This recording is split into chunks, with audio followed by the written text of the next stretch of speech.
En Mediodía COPE, El Espejo. Estar informado. Rezaba Santa Rita de Casia, que celebraremos el lunes: Jesús, aumenta mi paciencia en la medida que aumentan mis sufrimientos. Ana Belén Caballero y Juan José Montes, te saludamos, te damos la bienvenida, como hacemos cada viernes aquí en la cadena COPE, a este espacio de actualidad diocesana, que hoy tiene un contenido eminentemente relacionado con la comunicación, porque el próximo domingo es la Jornada Mundial de las Comunicaciones Sociales y de entrada tenemos una entrevista con un personaje conocido internacionalmente. Sí, es un influencer, él es religioso dominico, se trata de Fray Nelson Medina, tiene en sus redes sociales tiene centenares de miles de seguidores. Vamos, como tú y yo. Como tú y yo, vamos. Sí. Y es curioso porque yo siempre digo que lo importante de todo esto es que tiene centenares de miles de seguidores hablando de Dios y hablando de la religión. Y vamos a hablar precisamente con él, vamos a entrevistarle en unos minutos para hablar la importancia que tienen las redes sociales en el día de hoy y que los cristianos también tenemos que estar ahí. También vamos a tener nuestras secciones habituales de Evangelizando en la Red. En libros le hemos pedido una recomendación a un periodista, Evaristo Fernández de Vega. Y también el fin de semana recae la propuesta en una periodista, en esta ocasión Belén Castaño. La última palabra, como siempre, la tiene Rafa Angulo. En Mediodía COPE, El Espejo. Estar informado. Pues hoy en nuestro espacio traemos a un sacerdote colombiano y religioso. Él es dominico. Desde hace años se dedica, entre otras cosas, a evangelizar a través de las redes sociales. Incluso es posible que a muchos de los que nos oís os suene familiar el nombre de Fray Nelson Medina, pues conocidos son sus formaciones que ofrece sobre todo a través de YouTube. Saludo ya a Fray Nelson Medina, bienvenido. Muchas gracias, Ana Belén. Es la primera vez que estoy en tierra extremeña y ha sido para mí una auténtica bendición. Usted es una persona pública en las redes sociales. Sus seguidores se cuentan por centenares de miles en YouTube, en Facebook, en Twitter, en Instagram e incluso en TikTok. Pero, ¿cómo decidió dar el salto a las redes sociales? Tengo que confesar con humildad que el primer escéptico fui yo. Cuando entré, por ejemplo, a YouTube, lo que yo pensaba era, esto no lo va a ver nadie, esto no le va a interesar a nadie. Y casi que con cada nuevo paso, con cada red social, he tenido el mismo dilema interior. Pero una y otra vez la experiencia me ha mostrado que también en nuestro tiempo hay sed de Dios en muchos lugares y que la palabra del Señor llega a los corazones y llega muchas veces en el momento justo. Así que pues eso me ha dado un poco más de confianza y, si se quiere, un poco más de audacia para servir en ese nuevo Areópago, como lo han llamado varios papas y obispos nuestros. Precisamente esa cantidad de seguidores que tiene hace un poco referencia a eso que comentaba ahora usted, que demuestra que la religión y Dios también siguen interesando en nuestra sociedad, que la Iglesia sigue teniendo un papel que jugar, una voz que decir, y está demostrado que la gente lo busca, ¿no? Y lo puede comprobar usted, me imagino, que todos los días. Es así. Y cuando uno se pone a pensar por qué, yo creo que la respuesta es porque en la religión hay alguien con A mayúscula que viene a nuestro encuentro, y que viene a nuestro encuentro en donde estamos más necesitados, cuando estamos caídos, cuando el mundo nos ha dado la espalda, cuando muchas veces nos sentimos derrotados. Si leemos el ejemplo de los evangelios, eso es lo que encontramos, que los que primero encuentran a Jesús y los primeros a los que Jesús encuentra son los necesitados. Entonces, yo creo que tantas personas que se acercan a las redes sociales buscando un mensaje de parte de Dios, en el fondo son los mismos del Evangelio, es decir, personas que han palpado su propia necesidad, que han palpado muchos desengaños y que empiezan a descubrir muchas veces con gran gozo que hay uno que los acoge con amor, con misericordia, con paciencia y que marca una diferencia positiva en sus vidas.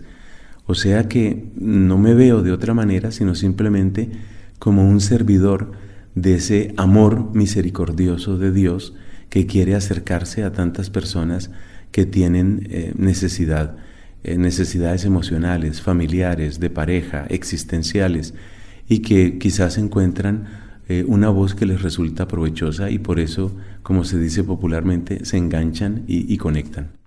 Es curioso porque mucha gente cuando habla de las redes sociales, de la iglesia en las redes sociales, tiene miedo a esos haters que pueden surgir, pero cuando uno está dentro de las redes sociales es mucho más lo que recibe y es mucho más amor del que nos podemos imaginar, ¿no? No hay tanto odio como podemos creer.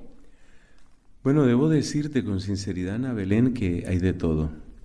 Hay de todo y especialmente ha habido algunas épocas en las que los ataques, no lo voy a negar, son bastante fuertes. Hay especialmente 3 tipos de ataques que yo quisiera mencionar. Uh-huh.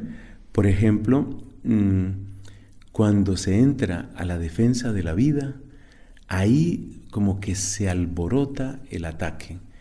Cuando hablamos en favor de la vida del no nacido, cuando defendemos la vida natural hasta su desenlace propio, es decir, hablamos en contra de la eutanasia, ahí viene el ataque seguro. Cuando defendemos la familia como la quiso Dios, esta unión hermosa, permanente, bendecida por Él, entre un hombre y una mujer abierta a la vida, el ataque seguro. Ahí va a haber ataque. Ahora bien, las redes sociales suelen tener instrumentos, entre los cuales pues está el borrar comentarios de odio, e incluso en casos extremos, pero créeme que son casos que se dan casi todos los días, en que hay personas a las que hay que bloquear, porque hay gente que ni siquiera plantea un argumento, sino simplemente llega y entra a insultar, a calumniar, a decir barbaridades o blasfemias en contra de la iglesia o ataques personales que no vienen al caso. Ese es un grupo de gente que odia, o haters, como se dice hoy. Luego hay otras personas que para mí esto es muy doloroso, pero bueno, aprovecho este espacio para decirlo. Hay muchas personas que se extrañan de que nosotros los católicos nos estemos enamorando cada vez más de la Biblia. Para mí, repito, esto me duele mucho decirlo, pero los temas bíblicos con mucha frecuencia encuentran una gran resistencia por parte de cristianos no católicos que siempre vienen pues con las historias que conocemos, que somos idólatras y bueno, todo ese tipo de cosas. Y con algunos de ellos es posible algún diálogo y con otros, por el nivel de ataque y de virulencia, pues tampoco hay mucho remedio en lo que se puede hacer. Y luego hay otras personas, un grupo que es un poquito minoritario, que es de estas tendencias de brujería, de neopaganismo, de orientalismo, que miran siempre con una gran desconfianza y con un gran desprecio las religiones que tienen un contenido doctrinal tan claro como lo tiene la Iglesia. Entonces, por ejemplo, hace unos años tuve un encuentro que personalmente pues, me gustó mucho, o sea, yo amo profundamente a España. Tuve un encuentro aquí en España donde hablábamos sobre el neopaganismo y es de los videos que ha recibido más ataques porque la gente considera que cuando nosotros ofrecemos un evangelio que tiene un contenido, repito, doctrinal muy claro, pues estamos atacando y estamos odiando a todos los demás. Todo esto para decir que la verdad es que sí hay ataques, no es una cosa insoportable. Al principio uno se puede sentir un poco perplejo porque uno dice, pero yo no estoy aquí atacando a nadie y sí me están atacando a mí. Pero luego uno se da cuenta que es simplemente lo que ya Jesús nos dijo en el Evangelio, que iba a haber barreras de dureza, de rechazo, de indiferencia, y que en ningún caso, eso lo has dicho tú muy bien, en ningún caso se equiparan a tanta, pero tantísima gente que agradece, que bendice, que apoya, que anima. De modo que para mí el balance es clarísimamente positivo y no puedo sino bendecir a Dios que me ha dado la oportunidad de servir en esos espacios. Y precisamente a los cristianos se nos pide estar presentes en esas redes sociales, como bien decías antes, es un areópago del día a día y del día en nuestra actualidad. Además, los bautizados, solamente ya por el hecho de ser bautizados, tenemos que ser evangelizadores. Y en las redes sociales todo el mundo las maneja hoy en día. ¿Cómo ser cristiano en las redes sociales? ¿Qué ánimos, qué le podemos decir a los cristianos para que no tengan miedo y se lancen a ese mundo? Yo creo que el Papa Benedicto, recientemente fallecido, Dios lo tenga en su gloria, nos dio una ruta muy clara cuando habló de la importancia de la autenticidad. Es decir, tal vez la tentación más peligrosa dentro del mundo de las redes sociales está en tratar de presentarnos como lo que no somos. Ese sí que es un peligro muy grande. Y es un peligro que incluso trae daños emocionales y psicológicos muy profundos. Se ha visto, no soy el primero en decirlo, ni tampoco el más autorizado, pero psicólogos de mucha prestancia han denunciado el daño que se están haciendo muchos jóvenes que tratan de presentarse en redes sociales como yo soy el señor felicidad o yo soy la señora felicidad. Y todo es muy bonito. Y todo muy bonito y no es tan bonito. Entonces, yo creo que un criterio fundamental es la autenticidad. Es decir, todo esto que gráficamente se llaman los filtros, los famosos filtros, pues en realidad, pues tal vez por diversión o por alguna foto se puede hacer, pero hay que tener cuidado de que nuestra presencia en redes no sea una ficción, porque Dios no necesita mentiras para que su evangelio se propague. Otro criterio que creo que es muy importante es nuestra unión viva con la Iglesia. Si yo voy a presentarme como evangelizador católico, pues quiere decir que mi mente, mi corazón conecta profundamente con mi iglesia, pero no la iglesia en abstracto. Si yo estoy, por ejemplo, en este lugar, pues yo conecto con mi obispo, conecto por supuesto con el Papa. ¿Por qué digo esto? Porque es muy triste para mí, creo que para todos, ver que algunos se presentan como evangelizadores católicos y utilizan sus espacios únicamente para denigrar del Papa o para criticar tal o cual cosa de los obispos o la conferencia episcopal.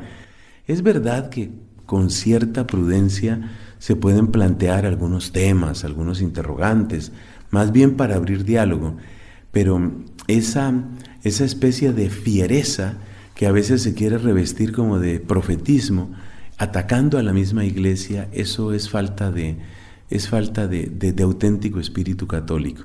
Entonces yo creo que ese es otro criterio. Hay que tener primero autenticidad, segundo verdadera pertenencia, sentido de pertenencia. Y como una última recomendación, no se nos olvide que toda presencia de evangelio requiere oración y requiere testimonio. Es decir, esto no es simplemente una técnica, esto no es simplemente acumular destrezas técnicas o pedagógicas o nuevos recursos o utilizar la musiquita que esté de moda. Pues está bien, si la sabes utilizar está bien, pero que sepas que lo más urgente no está ahí, lo que va a tener verdadera presentación no está simplemente ahí, sino que está en el poder que primero tenga el Evangelio en tu vida. Si el Evangelio tiene poder en tu vida, eso se nota. Y el primer lugar donde el Evangelio adquiere poder en nuestra vida, indudablemente, es en la oración. Entonces son pequeñas recomendaciones para que respondamos a nuestra vocación de evangelizadores y para que hagamos presencia, como se dice, como Dios manda. Pues, Fray Nelson, ha sido un placer poder tenerle aquí con nosotros, hablar sobre las redes sociales, sobre esa importancia de que los cristianos estemos ahí y que no perdamos nunca esa esperanza en la sociedad que busca, como hemos podido comprobar, a Dios y busca a la Iglesia en las redes sociales. Y bueno, usted es un claro ejemplo de ello. Muchísimas gracias por habernos acompañado durante estos minutos. Muchas gracias, Ana Belén. Muchas gracias. Qué interesante. Estas cosas, pues, dan muestra de que estamos en un mundo nuevo, al que hemos llegado hace poco tiempo y el que no sabemos por dónde va a transcurrir. O sea, bueno, vamos haciendo el camino todos juntos. Sí, vamos caminando, se hace camino al andar. Sí. Bueno, seguimos en nuevas tecnologías, nos vamos a Internet. Eduardo Márquez, ¿qué nos traes? Hola, muy buenas. Pues traemos a este espacio una nueva aplicación para dispositivos móviles, esta vez dirigida especialmente para los niños. Hablamos de la aplicación Reconciliación, la cual permite realizar un examen de conciencia completo por medio de una serie de preguntas sencillas relacionadas con cada uno de los mandamientos, con el fin pues, de obtener una visión clara de las faltas cometidas de acuerdo a la Biblia y a los mandamientos. Una vez completado el examen, el resultado es guardado y puede ser fácilmente consultado para así poder reflexionar y servir de apoyo para la próxima confesión. Todo está en los libros, todo está en los libros. Y la sintonía nos lleva ya hasta nuestra sección de cultura, de libros. En esta ocasión le hemos pedido la recomendación a Evaristo Fernández de Vega, periodista del diario Hoy. Evaristo, ¿qué nos vas a recomendar? El libro del que quería hablaros se llama Cuentos rodados y yo lo leí por primera vez pues cuando tenía 8 o 9 años. Me lo envió desde Argentina don José Mendiano, un sacerdote que estuvo en Almendralejo y que pronto marchó a Argentina, donde ha muerto recientemente, ha dedicado allí toda su vida. Bueno, pues el Cuentos rodados los escribió Mamerto Menapace, que era un monje benedictino que nació en la provincia de Santa Fe. Este hombre, el noveno de 13 hermanos, ingresó en la Orden de San Benito, pronto llegó a superior en el convento donde ha estado destinado y le gustaba utilizar los cuentos para contar historias, para llegar a la gente, especialmente a los niños. A mí me gusta mucho un cuento que se incluye en Cuentos rodados, que habla de la historia de un relojero que salió del pueblo en el que vivía para irse a la capital. Al principio nadie le dio valor a su ausencia, si se hubiera ido el panadero habría sido peor, decían.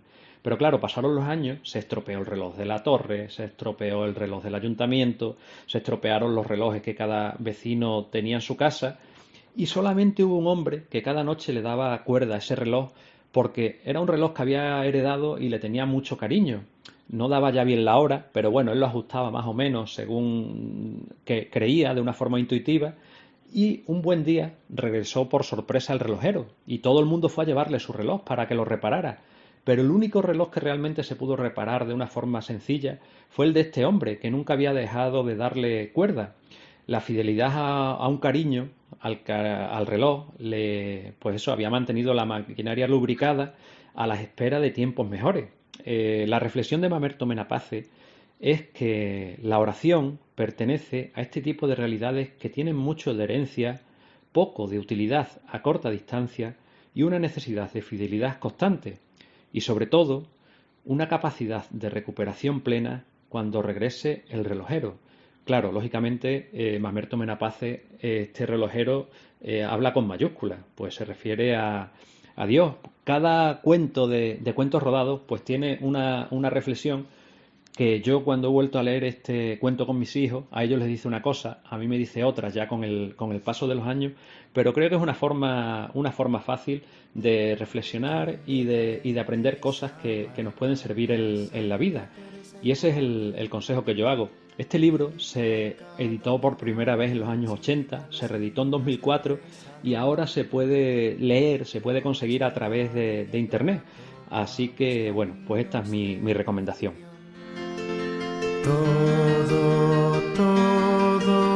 Todo está en los libros, todo está en los libros. Nos vamos a ir de viaje, estamos en el fin de semana y hoy nos vamos a ir, creo que cerca. Vamos a tener a una periodista, porque con esto de que el fin de semana, el domingo, es la Jornada Mundial de las Comunicaciones Sociales, pues está con nosotros Belén Castaño, que es redactora del periódico Extremadura. ¿Qué tal, Belén? ¿Cómo estás? Muy bien, Juanjo, encantado de estar contigo. ¿Qué nos traes? ¿Dónde nos vas a llevar de viaje? Pues os voy a llevar a un pueblo muy especial que es Oliva de la Frontera. Uh-huh. El pueblo de Don Rafael. El pueblo de Don Rafaelito. Sí, señor. Que es un lugar al que hay que ir de hecho porque no es un lugar de paso. De Oliva de la Frontera es muy, muy conocida la Pasión Viviente, que es fiesta de interés turístico nacional, un título que dice mucho del empeño de los vecinos que han conseguido mantenerla y acrecentarla durante 47 ediciones. También es visita obligada el santuario de Nuestra Señora de Gracia, donde se casan los oliveros, al que se puede ir caminando o en coche antes de llegar al centro urbano. Es un templo del siglo XV y seguramente se construyó sobre una basílica visigoda anterior. Como curiosidad, en la Casa del Ermitaño, que se conserva hoy día y está habitada, nació el pintor Timoteo Pérez Rubio, conocido sobre todo por ser el responsable de trasladar a Ginebra buena parte del tesoro artístico nacional en los últimos meses de la Guerra Civil Española. Para conocer la idiosincrasia de este pueblo hay que entrar en el casco urbano, que tiene fachadas señoriales y que se prodigan en el entorno del Paseo de las Palmeras y el Paseo Chico. Y entre ambos paseos se encuentra la parroquia de San Marcos, que es una construcción neoclásica levantada en el siglo XVIII sobre otra anterior. Y siguiendo ese Paseo de las Palmeras, en dirección a la Plaza de España, está el convento de las Hermanas de la Cruz, que aún siguen en activo y que son muy queridas en la localidad. Y muy cerca de esa está la ermita de San Pedro. Y antes de llegar a la ermita de San Pedro hay que pararse en la dulcería de Luis Abellí, que elabora en su obrador pasteles que no desvela la receta, que la guarda en secreto máximo, como merengues, cremas y hojaldres. Y también, si se está en Oliva, hay que probar toda la chacina que tiene y los quesos de cabra rufino, que tienen multitud de premios. El viaje a Oliva de la Frontera merece la pena, no solo por sus monumentos, por sus calles, por su gastronomía, sino porque la gente va a poder comprobar que los oliveros son muy acogedores y su particular acento al hablar. Que suelen decir que los oliveros no hablan, sino que cantan. Bueno, pues buen consejo. Tenemos ahí ese viaje a Oliva de la Frontera que bien merece la pena. Belén, muchas gracias. A vosotros. Buena recomendación, Belén, Oliva de la Frontera. Nos la apuntamos. ¿Nos vamos, Ana? Sí, nos vamos ya. Lo hacemos con la última palabra. La pone Rafa Angulo. Cuenta una antigua fábula china que un hombre mayor tenía dos amores, su hijo y sus caballos de pura sangre. Una noche, un criado se dejó la puerta del establo abierta y el mejor caballo del hombre se escapó. Era una gran pérdida para él y todos los vecinos de la aldea vinieron a darle consuelo y a lamentar su mala suerte. Pero el hombre no parecía muy afectado y les dijo: buena suerte o mala suerte, quién sabe. Una semana más tarde el pura sangre volvió acompañado de una yegua y de otros caballos de mucho valor. Los vecinos fueron a visitar al viejo y le felicitaron por su buena suerte. De nuevo, el hombre no mostraba signos de gran alegría y repitió: buena suerte o mala suerte, quién sabe. Los vecinos se extrañaban de su comportamiento. El hombre decidió aprovechar la llegada de los caballos salvajes y se dispuso a adiestrarlos con la ayuda de su hijo. Pero uno de los caballos era muy rebelde, muy bravo, y al intentar domarle, su hijo cayó y se fracturó una pierna. Cuando vino el médico le aseguró que siempre se quedaría cojo. Los vecinos otra vez se acercaron para darle consuelo al viejo, pero nuevamente repitió: buena suerte o mala suerte, quién sabe. Esta vez los vecinos ya le tomaron por loco. Pasaron un par de años y estalló una guerra. Los soldados del rey vinieron al pueblo y obligaron a todos los hombres jóvenes válidos a enlistarse para ir a combatir un lejano y peligroso enemigo. El hijo del viejo se salvó por cojo y los vecinos volvieron a sorprenderse de la suerte del viejo. Pero ya saben ustedes lo que les dijo: buena suerte o mala suerte, quién sabe. Y es que, mi cuate, convéncete que en este terreno nunca pasa nada, y si pasa, ¿qué importa? Y si importa, ¿qué pasa? O mejor, pídele al Señor serenidad para aceptar las cosas que no puedes cambiar, valor para cambiar lo que puedas y sabiduría para conocer la diferencia. Porque, no lo dudes, mi cuate, todo lo que ahora te preocupa cabe dentro de una sonrisa. Unos que nacen, otros morirán. Unos que ríen, otros llorarán. Agua sin cauce, ríos sin mar. Penas y glorias, guerras y paz. Siempre hay por qué vivir, por qué luchar. Siempre hay por quién sufrir y a quién amar. Al final, las obras quedan, las gentes se van. Otros que vienen las continuarán. La vida sigue igual. Pocos amigos que son de verdad. Cuantos te halagan si triunfando estás. Y si fracasas, ¿quién comprenderás? Los buenos quedan, los demás se van.